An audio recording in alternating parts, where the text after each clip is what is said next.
追問翻關於網媒呢一個嘅問題啦，你頭先講到話會用兩全其美嘅方法去解決呢一個問題，可唔可以再講多啲點樣兩全其美呢？除咗同唔同嘅網媒傾過啊，咁跟住落嚟會點樣做去解決呢一件事呢？其實正話嗰個譬如話學生報嗰個嘅方式啦嚇，咁咧即係都係一種嘅兩全其美嘅方法嘅體現啦。咁至於話即係網媒佢能夠點樣做到咧？咁咧呢個咧就要真係要詳細推敲，因為咧我哋都喺我哋個檢討嘅過程裏邊都諗到咧好多好實際嘅操作問題咧係真係唔易解決嘅。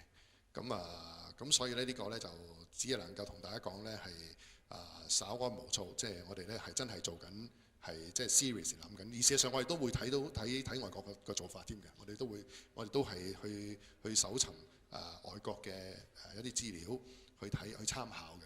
咁所以唔係 hea 講嘅，係真係有做嘅。不過當然大家嚟講希望梗係盡快啦，係咪？我都希望盡快。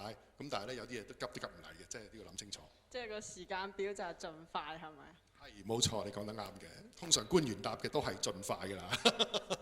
想問翻頭先網媒嘅問題嘅都係頭先你話到咧開放網媒採訪咧可能會造成一啲不便啦，但係其實依家隔離立法會嗰度咧都開放咗網媒採訪咯喎，同埋咧其實佢哋都係允許部分網媒去申請一啲長期嘅工作證啦，俾佢哋方便佢哋出入。相比之下，其實政府話要好多嘢需要研究檢討，其實係咪只不過一個藉口咧？同埋究竟仲有啲乜嘢需要研究同埋檢討咧？唔該你。有啲咩需要研究同埋檢討咧？我正話都略都講咗㗎啦。其實都有啲點題我都講咗啲㗎啦。咁你講嘅立法會個做法咧，我哋都知嘅。咁咧就係佢啱啱喺呢一屆嗰度開始咧，就係有一個新嘅做法。咁其實我哋都係關注佢哋嗰個嘅運作個情況係點。我哋都其實喺度即係都係唔係抄功課嘅，不過都係睇緊都參考佢哋嗰個嘅情況係點樣樣。